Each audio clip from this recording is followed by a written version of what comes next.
listen very closely to what she says about Candace and Grandis.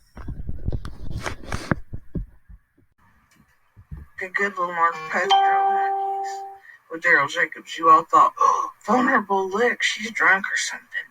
And immediately were in my inbox on Thanksgiving. You pathetic fucking losers.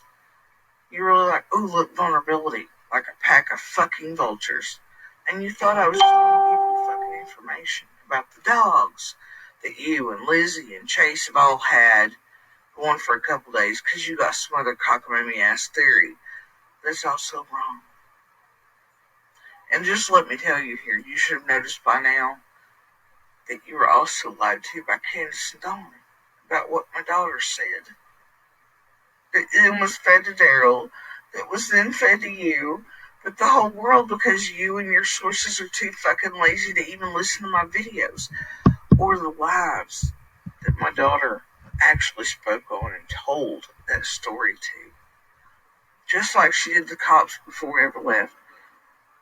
Those cops knew what the fuck he had said to her. Never once was it him laying eyes on or having Summer's dead body. It was always, because let me tell you, just like I've said in my videos, Andy thinks Candace Nunn killed Summer.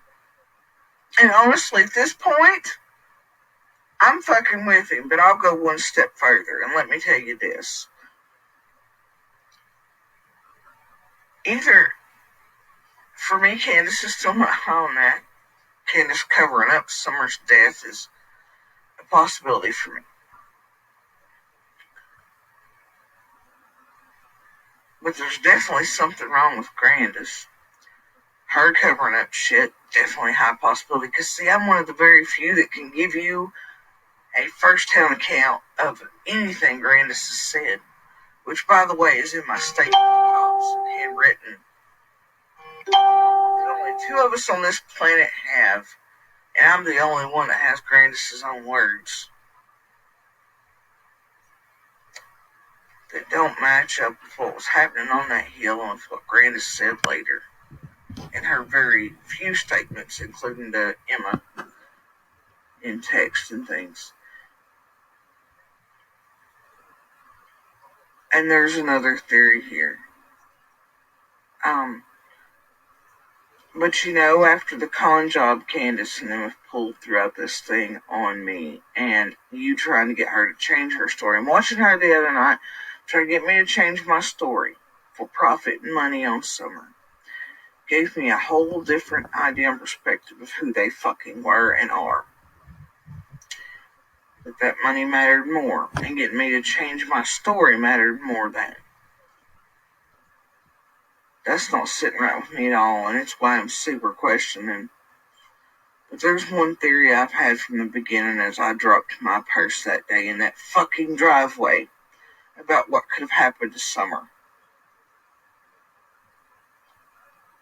See, right now, what I've been trying to figure out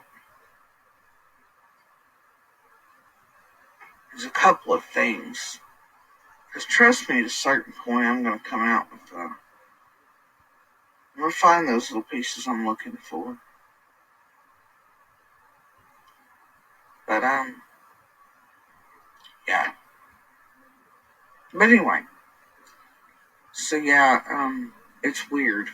Voldemort would have told you that, because Voldemort's whole thing is, from day one that Summer went missing, I mean, I'm talking the driveway before the helicopter went up, he was like, they've killed her.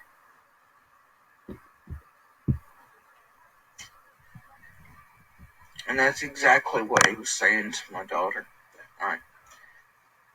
One of the last nights he spoke to her and was screaming at her, just like the lives with my daughter, saying in her own words, proof you weren't so fucking lazy. That she never said Dad had her body. We've never said that.